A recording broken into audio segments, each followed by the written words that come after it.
हरिशरण हरि ओम तत्सत। श्रीमते रामचंद्राय नमः।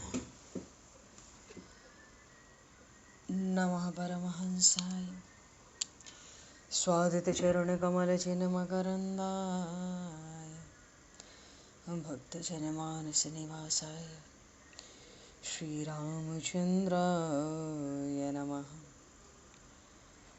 वंशीविभूषितकरान्नवनीरदाभात् पीताम्बराधरुणबिम्बफलाधरोष्ठात् पूर्णेन्दुसुन्दरमुखादरविन्दनेत्रात् कृष्णात् परं किमपि तत्त्वमहं न जाने।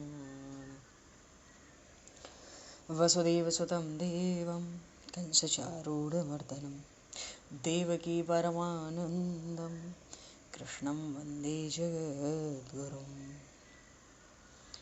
गङ्गातरङ्गरमणीय जटाकलापं गौरीनिरन्तरविभूषत वामभागं नारायणप्रियं अनङ्गमदापहारं वाराणसीपुरपतं भज विश्वनाथं।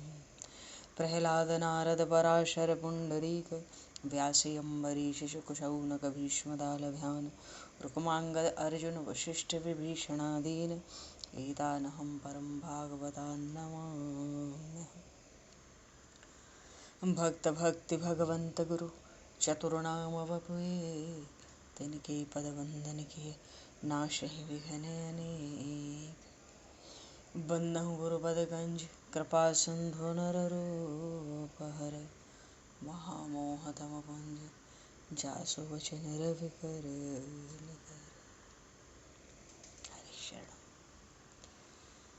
गोविंद जय जय गोपाल जय जय गोविंद जय जय गोपाल जय जय राधारमण हरि गोविंद जय जय राधारमण हरि गोविंद जय जय। श्री राम जय जय ऋषिकेश जय जय श्री राम जय जय ऋषिकेश जय सीतारमण राम रघुनाथ जय जय सीतारमण राम रघुनाथ जय जय। गोविंद जय जय गोपाल जय जय राधारमण हरि गोविंद जय जय। श्री राम जय जय ऋषिकेश जय जय सीतारमण राम रघुनाथ जय जय राधारमण हरि गोविंद जय जय सीतारमण राम रघुनाथ जय जय। बोले श्याम रामचंद्र भगवान की जय। समूह राम दरबार की जय। श्री राधे कृष्णचंद्र भगवान की जय। श्री भागे बहरलाल की जय। श्री वृंदावन प्रेम धाम की जय। श्री पंडरीनाथ भगवान की जय। सब संतन की जय, सब भक्तन की जय, समस्त वैष्णवन की जय, समस्त पूर्वाचार्य चरणन की जय, समस्त संप्रदाचार्यन की जय। श्री सद्गुरुदेव भगवान की जय। गंगा मैया की जय, जमुना मैया की जय, सरजू मैया की जय, गौ माता की जय, तुलसी माता की जय, पृथ्वी माता की जय, काशी महारानी की जय। जय जय श्री सीताराम, जय जय श्री राधे श्याम। नमः पार्वती पतये हर हर महादेव। अनंत कोटि ब्रह्मांड नायक सर्वेश्वर पूर्ण परात्पर ब्रह्म असंख्य कल्याण गुणगण निलय भक्त वांछा कल्पतरु शरणागत वत्सल भक्त वत्सल दीनबंधु दया सिंधु यदुवंश में अवतंस लीला पुरुषोत्तम योगेश्वर भगवान श्री कृष्ण की महती कृपा करुणा से एवं महापुरुषों की भावमयी सन्निधि में, साथ ही आप सभी श्रद्धालु भक्त वैष्णवों की मंगल सन्निधि में, मानव जीवन का सर्वोत्कृष्ट फल भागवत गुणगान, भगवत गुण चिंतन का आनंद हम सभी आज से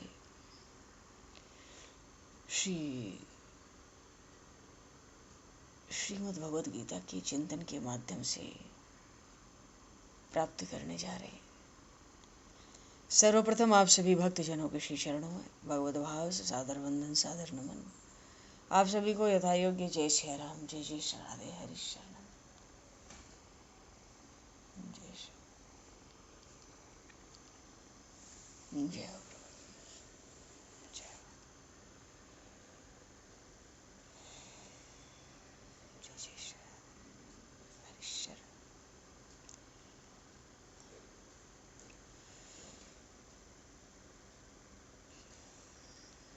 जय श्री कृष्ण गोविंद हरे मुरारे, हे नाथ नारायण वासुदेव, जिह्वे पिब स्वामृतमित देव, गोविंद दामोदर माधवेति। श्री रामचंद्र चरणौ मनसा स्मरामि, श्री रामचंद्र चरणौ वत्सा गृह्णामि, श्री रामचंद्र चरणौ सरसा नमामि, श्री रामचंद्र चरणौ शरणं प्रपद्ये।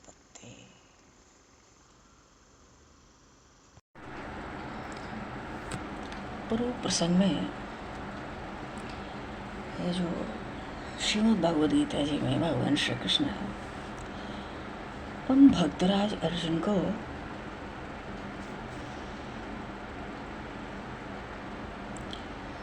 आत्मसंयम योग का उपदेश देते।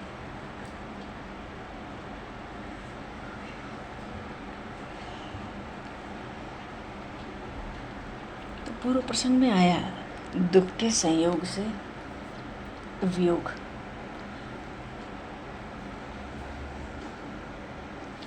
मानो शरीर और संसार, इनके रहते इनके अभाव में जाना, इनके न होने में जाना, तो ये तो योग का मार्ग है। पर अर्जुन जी को लगता है ना, ये योग्यता कैसे हो, किसमें हो? तो योग्यता आती है स्वधर्म के पालन से। विषयों से वैराग्य जीव को सहज होता है, पर फिर भी भगवान मन के निग्रह का उपाय बताते। संकल्प प्रभावान कामांस त्यक्त्वा सर्वान् शेषतः।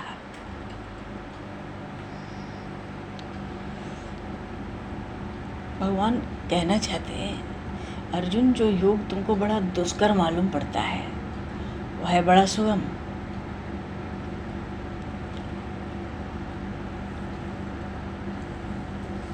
हाँ, आवश्यकता यह है कि संकल्प की जो संतानें हैं ना, काम क्रोध लोभ, इनको नष्ट करना होता है,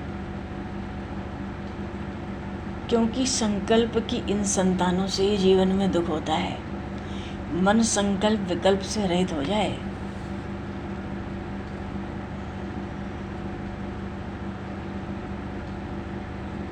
तो इंद्रियों का बिल्कुल निग्रह हो जाता है।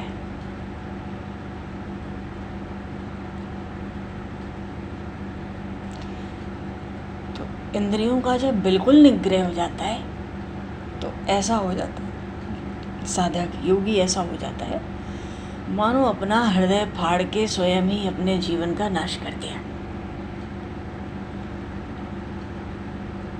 इंद्रियों का संपूर्ण निग्रह।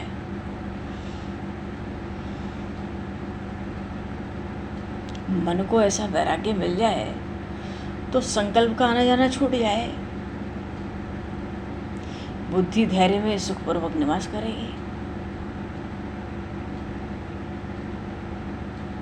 ये मन कैसे प्रभु, ये मन का नियंत्रण कैसे हुआ है? भगवान कहते हैं शनै शनै ऊपर मेघ तत् गीतया यतो निश्चरति मनश्चंचलम स्तरम। बुद्धि को धैर्य का तो आश्रय मिलना चाहिए पहले, और मन को संसार के अनुभव के मार्ग से धीरे धीरे ले जाके उस परमात्मा में लगाना।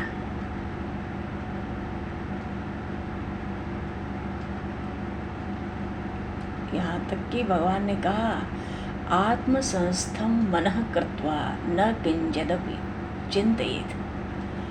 आत्मा की प्राप्ति का यही एक मार्ग है। और भी मार्ग है, उसमें से ये भी एक मार्ग है कि बुद्धि को धैर्य मिल जाए। धैर्य कहाँ से आएगा? संसार के अनुभव से। और फिर धीरे धीरे भगवान में, परमात्मा की ओर।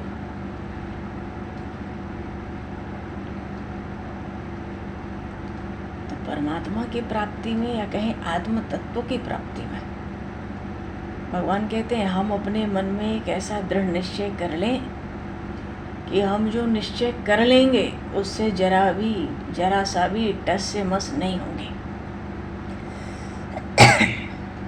परमार्थ के मार्ग में इस निश्चय की बड़ी आवश्यकता है।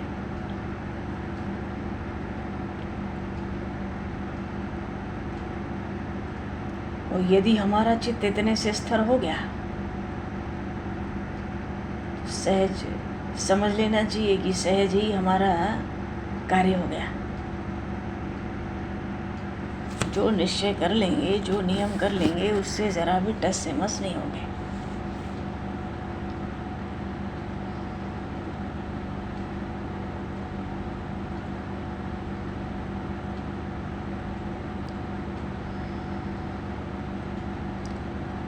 और मन अगर स्थिर नहीं होता है, संत ज्ञानेश्वर जी महाराज तो कह रहे थे अगर मन स्थिर न हो तो इसको बिल्कुल खुला छोड़ दो, क्योंकि मन को, इंद्रियों को बंधन स्वीकार नहीं है।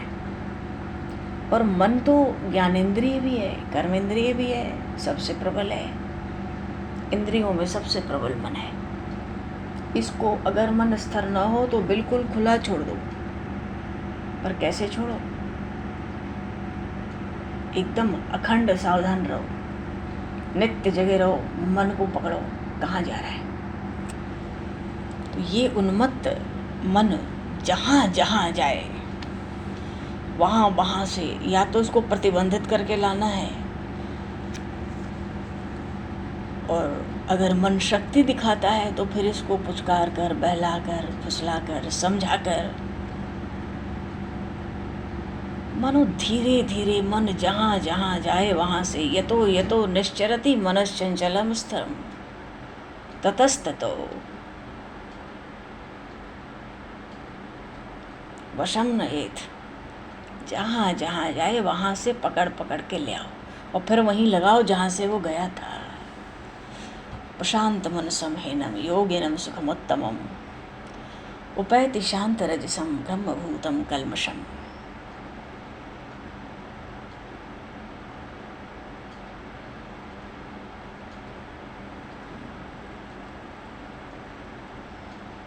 धीरे धीरे स्थिरता के साथ चित्त मन के सहयोग से आत्मस्वरूप के पास धीरे धीरे पहुंचने लगता है।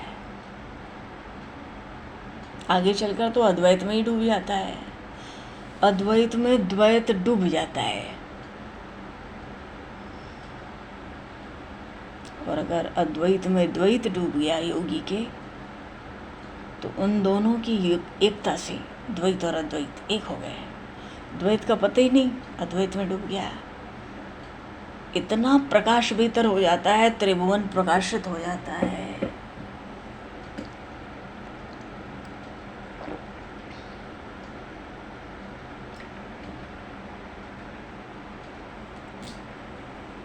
त्रिभुवन प्रकाशित हो जाता है।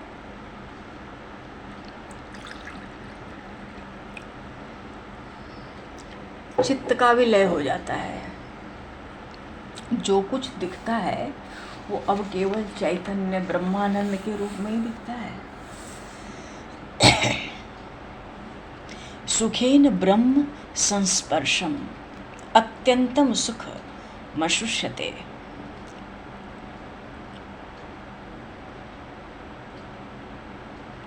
जहाँ संकल्प की संपत्ति का त्याग हुआ, मन में संकल्प विकल्प बंद हुए, मोक्ष का साक्षात्कार हुआ। ब्रह्म सुख भीतर चला जाता है मन के सुख के साथ। फिर मन उस सुख को त्यागता नहीं है। जल में नमक मिल जाए, घुल गया, अब वो कैसे निकलेगा? अलग नहीं होगा। भगवान कहते हैं, अर्जुन अगर तुमसे ये भी काम ना हो तो एक उपाय और बता रहा हूँ, वो भी सुनो। भाई तुमसे योगियों का राजमार्ग, ध्यान का मार्ग नहीं होता, ठीक है, तो मन को पकड़ो, एक जहाँ जहाँ जाए वहाँ से पकड़ पकड़ के परमात्मा में लगाओ। अगर तुमसे ये भी ना हो तो और उपाय बताता हूँ। यो माम पश्यति सर्वत्र सर्वं च मयि पश्यति तस्यामहं न प्रणश्यामि स च मे न प्रणश्यति। वाह। ईक्षते योगयुक्तात्मा सर्वत्र समदर्शनः सर्वभूतस्तथात्मानं सर्वभूतानि चात्मनि। तो तुम ध्यान ना कर सको, कुंडलिनियों के जागृत से सब बंधों को, चक्रों को न समझ सको, तो मन को वश में करो।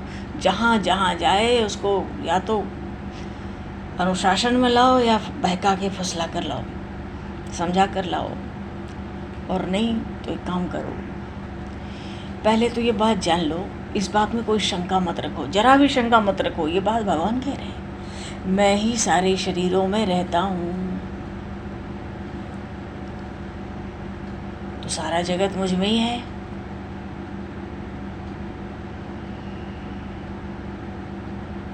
तो प्रत्येक मनुष्य को ये बात अच्छी तरह समझ लेनी चाहिए, सारा जगत और हम एकदम एक हैं, परस्पर मिले हुए हैं। भगवान कहते हैं, जो मुझे ऐसे भजता है, जिसके मन में किसी प्रकार का भेदभाव नहीं हो सकता, जो सर्वत्र केवल मेरा ही स्वरूप देखता है,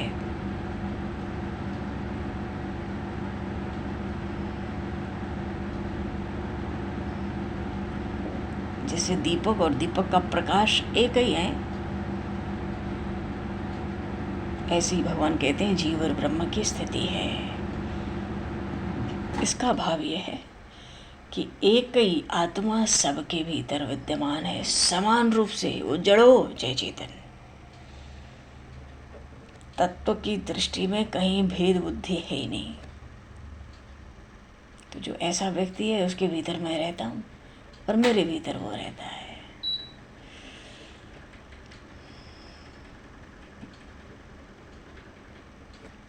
मानो ऐसा भाव रखने वाला व्यक्ति मेरा स्वरूप होके अपना आकार धारण करता है। यो माम पश्यति सर्वत्र सर्वं च मयि पश्यति तस्याहं न प्रणश्यामि स च मे न प्रणश्यति। उसके लिए मैं अदृश्य नहीं हूँ, मेरे लिए वो अदृश्य नहीं है, मेरे लिए वो अप्राप्य नहीं है, उसके लिए मैं अप्राप्य नहीं हूँ। क्योंकि इससे बड़ा तत्व ज्ञान तो कहीं वेद शास्त्र पुराण में आया नहीं।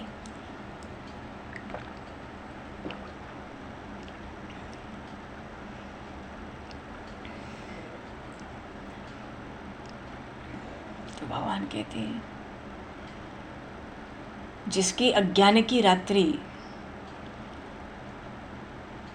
अद्वैत भाव के सूर्योदय से नष्ट हो गई,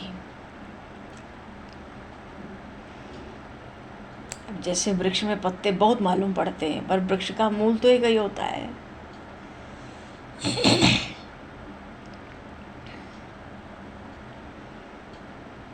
तो वो अपने अनुभव के बल पर वही व्यापकता प्राप्त कर लेता है जो मेरे अंदर विद्यमान है। मानो जैसे कण कण में भगवान है। भगवान कहते हैं जीव मात्र कण कण में है, यहाँ न दो आत्मा है न दो परमात्मा है, सब एक है, आध्यात्म की दृष्टि से एक है। व्यवहार की दृष्टि से भले ही अलग अलग मालूम पड़े।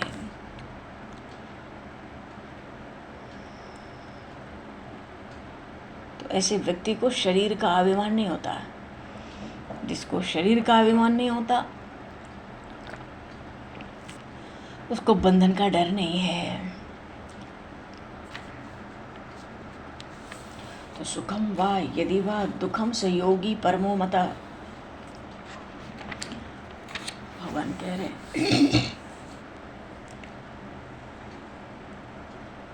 अच्छा, जो जगत को अपने स्वरूप में देखता होगा उसके मन में सुख दुख की भावनाएं, विकार, शुभ अशुभ कर्म में तो कोई भेदभाव रहता ही नहीं होगा। अरे उसकी तो दृष्टि में त्रिभुवन ही आत्मस्वरूप में दिख रहा है, उसको त्रिभुवन ही अपनी आत्मा के रूप में दिख रहा है, उसको त्रिभुवन ही अपने स्वरूप में दिख रहा है। तो शरीर तो उसका भी होता है, पर लोकाचार करता है, उसको सुख दुख नहीं होता। ऐसा मनुष्य वास्तव में ब्रह्म स्वरूप है। मानो ये बात भगवान ने इसलिए कही कि अर्जुन, तुम्हें हर बात भारी लगती है करने में, तुम ध्यान नहीं करना चाहते, कुंडलियों का जागृत नहीं करने चाहते हो, अपने कोई अयोग्य कहते हो, तो मन को पकड़ो, जहाँ जाए पकड़ लाओ, जहाँ जहाँ जाए। वो भी नहीं पकड़ सकते तो मेरी ही बात मान को, सब मेरी ही बात मान के सब में एक ही तत्व देखो। इसके लिए तो और कुछ नहीं करना है, बस इसी की दृढ़ता करनी है दिन रात। कुछ दिनों में तत्व प्राप्त हो जाता है।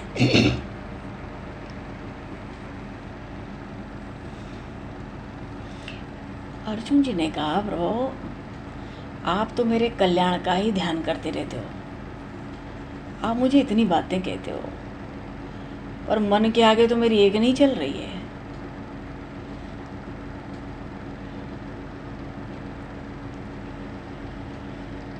मन तो ऐसा दौड़ता है मेरा कि उसके लिए 3 लोग छोटे पड़ जाते हैं। ऐसे मन को कैसे रोका जाए? अरे क्या कभी बंदर को समाधि मिल सकती है? इतना चंचल होता है बंदर। मेरा मन उससे भी ज्यादा चंचल है।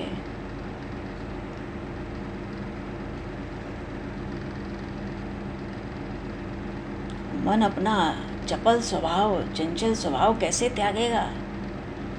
मैं कैसे ये सब निश्चय करूं, ऐसी दृष्टि पाऊं?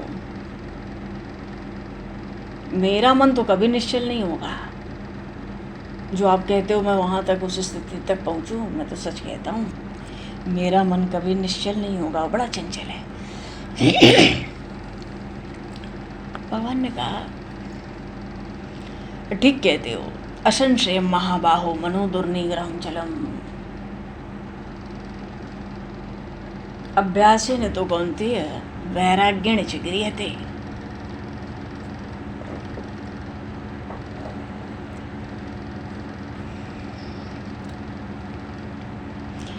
समर्थ रामदास स्वामी महाराज की बात बढ़िया है। रे मन तू केवल भक्ति के रास्ते चला कर। और संत एकनाथ जी महाराज की तो बात तो बड़ी दुर्लभ है। वो तो कहते हैं मन को दिन रात भगवान के गुणगान में, स्वरूप में लगा के रखो बस। मन को मन की तरह रहने मत दो। मन से मन का अस्तित्व खत्म कर दो। और संत ज्ञानेश्वर जी महाराज कहते हैं, भगवान श्री कृष्ण का ही भाव कहते हैं, असंशयम महाभाव मनो दुर्निग्रहम चरम। हे पार्थ, तुम बिल्कुल ठीक कहते हो। मन का स्वभाव सचमुच बड़ा चंचल है, पर हाँ, तुमसे कहता हूं, यदि वैराग्य का सहारा लेकर इसको योग के अभ्यास के मार्ग पर लगा दिया जाए तो कुछ काल बाद ये अवश्य स्थिर हो जाएगा।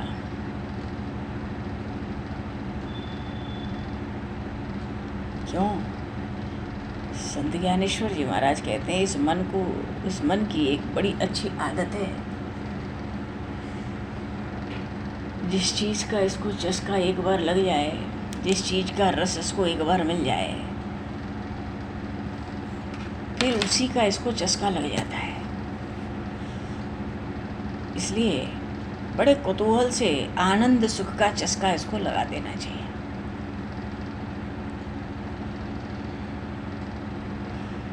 तो वैराग्य का सहारा और अभ्यास के द्वारा, वैराग्य क्या, मन से विषयों का, विषयों से मन का वैराग्य। विषयों में मन न जाए, संसार का सुख न चाहे, उसमें राग न रखे।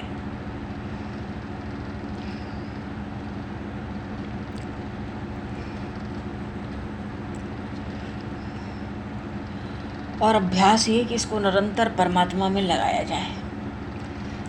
तो दोनों बात हो गई, एक तरफ से वैराग्य का सहारा मिल जाए, एक तरफ से चित्त से विषयों का वैराग्य, दूसरे तरफ से भगवान के स्मरण का, भजन का आनंद। तो इस तरह अभ्यास और वैराग्य दोनों बात हुए तो कुछ काल बाद ये मन निश्चित रूप से स्थिर हो जाता है।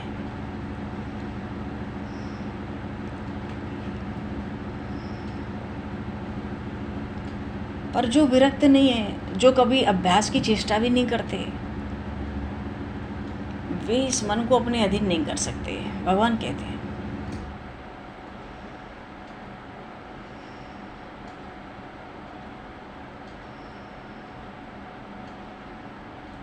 तो सबसे पहले तो ऐसे उपयोगों का श्री गणेश करना चाहिए जिनके द्वारा मन का निग्रह हो सकता है। और फिर देखो कि ये मन कैसे तुम्हारे अधीन नहीं होता।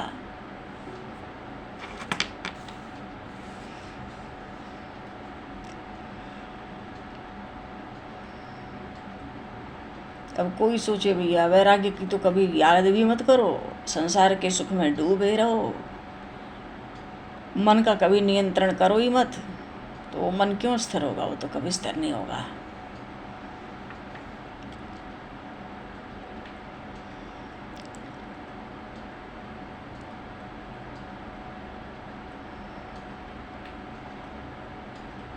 लेकिन कोई भी मनुष्य हो, ज़्यादा से ज़्यादा तो यही कह सकता है ना कि मुझसे अभ्यास नहीं होता, तो मैं अपने मन को वश में कैसे करूँ?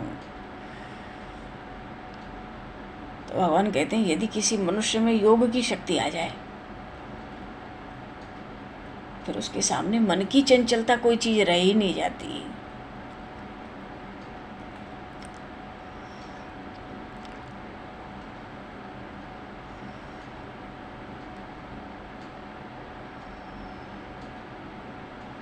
अर्जुन जी कहते हैं प्रभु आप कृपा करके मेरे चित्त में और संशय मत उत्पन्न करो, समाधान करो। हे गोविंद मेरी शंका का निवारण करो। आप मान लो कि कोई मनुष्य योग का अभ्यास जानता ही नहीं है और फिर भी वो बड़ी श्रद्धा से मोक्ष पद, आपका परम पद पाना चाहता है, उसकी चेष्टा भी करता है, पर योग का अभ्यास तो जानता ही नहीं।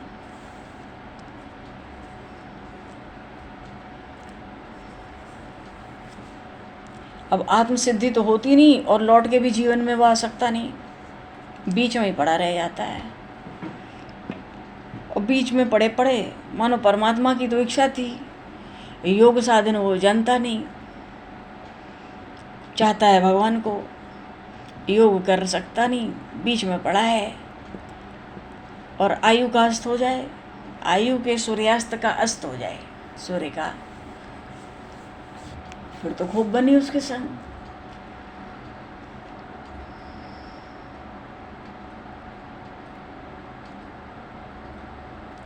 तो आत्मसिद्धि तो उसको मिली नहीं और अपने सामर्थ्य से जो सब सुखों का त्याग किया था संसार के, उस सुख से भी हाथ धो बैठा, तो माया मिली न राम। तो श्रद्धा के चक्कर में पड़ के तो दोनों तरफ से वो चला जाता है।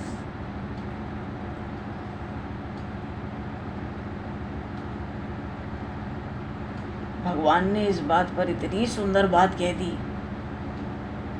वाह, पार्थ नैवे नामुत्र विनाशासस्त विद्यते। अरे अर्जुन, तुम क्या कहते हो?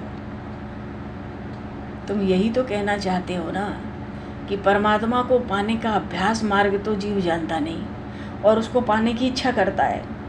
इच्छा करते करते बीच में ही मृत्यु आ जाए तो उसके हाथ तो कुछ नहीं लगा, न संसार का बेचारा सुख लिया भगवान के पीछे, परमात्मा को पाने के पीछे, और परमात्मा को कैसे पाना है उसका कुछ ज्ञान भी नहीं था। बीच में ही मरमरा गया, आयु पूरी हो गई, शरीर पूरा हो गया। तो सुनो हे पार्थ, जिसकी आस्था मोक्ष सुख को, परमात्मा की प्राप्ति के सुख को पाने की है, फिर उसको उस परमात्मा, उस मोक्ष के अलावा और कौन सी गति हो सकती है? मानो भगवान स्पष्ट कहते हैं, जीव को तो परमात्मा की प्राप्ति ही होगी। हाँ, इस दशा में एक बात और हो सकती है,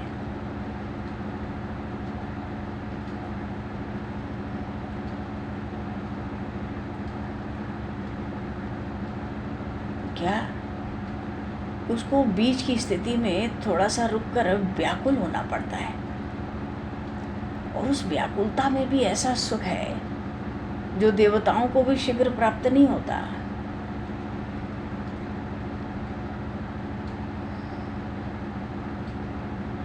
लेकिन वही व्यक्ति यदि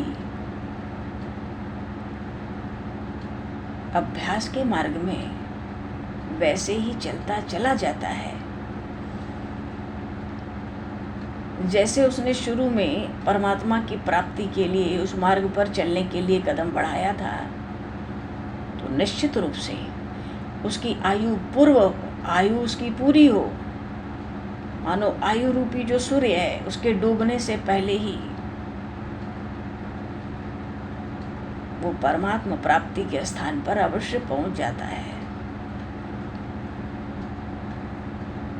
पर इतना वेग जीव में नहीं होता है वहां पहुंचने के लिए, इसलिए बीच के मार्ग में उसको थोड़ा रुकना पड़ता है, और वो रुकना उसका स्वाभाविक है।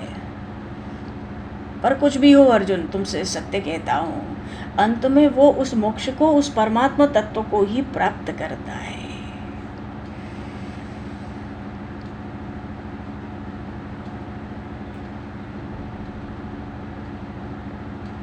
भगवान कहते हैं ऐसे जो मनुष्य हैं उनके विषय में एक और विलक्षण बात सुन लो।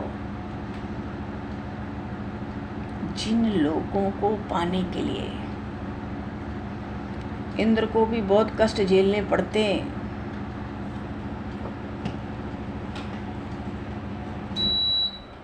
वे समस्त लोग उस मोक्ष चाहने वाले को, उस परमात्मा की चाहना रखने वाले को बिना परिश्रम के आसानी से प्राप्त हो जाते हैं।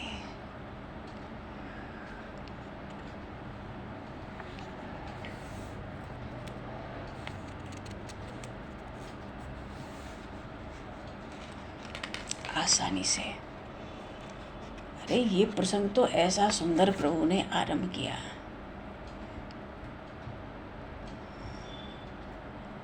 भगवान कह रहे हैं कोई परमात्मा की प्राप्ति में लगे और परमात्मा की प्राप्ति ना हो तो बीच बीच में अपने मन में पछताता है, कहता है कि अब क्या होगा, हे भगवान ये कहाँ से कौन सा बखेड़ा बीच में खड़ा कर दिया, न तो संसार का सुख मिलता है न तो तुम मिलते हो। तो जो ऐसे पछताते हैं ना कि हाय हाय इन परमात्मा के पीछे ये तो मिले नहीं और संसार का सुख भी हमने सब छोड़ दिया, उनको तो संसार में जन्म लेना पड़ता है। जो संसार के सुख के लिए पछताते हैं, पर जब जन्म भी लेते हैं तो बड़े धर्मशील कुल में लेते हैं।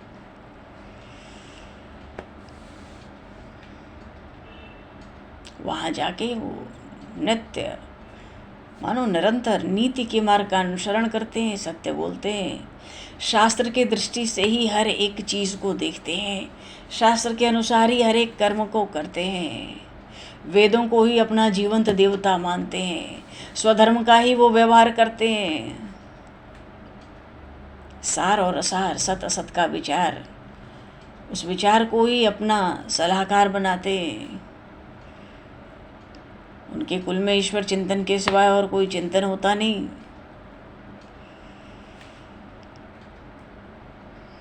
हाँ, ऐसे मनुष्य योग भ्रष्ट कहलाते हैं।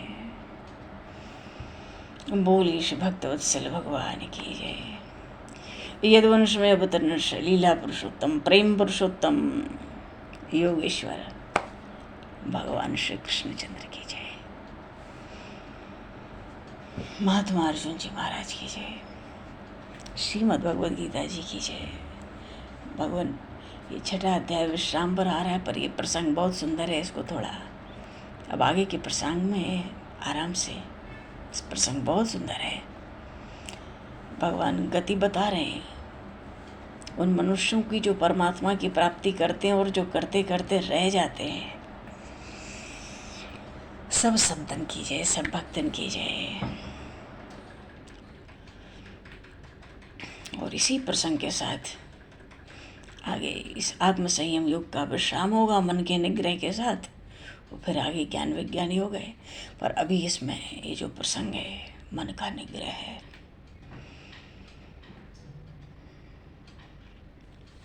सब संतन की जय, सब भक्तन की जय, सद्गुरुदेव भगवान की जय। उन समय को दृष्टिगत करते हुए अभी तो आज ही परवाणी को विराम। वाक्य पुष्पांजलि प्रभु के श्री चरणों में सादर समर्पित। आप सभी को यथा योग्य जय श्री राम, जय जय श्री राधे हरि शरण। जय गुरु महाराज, सब संगत को जय सीताराम, जय सीताराम, हरि ओम।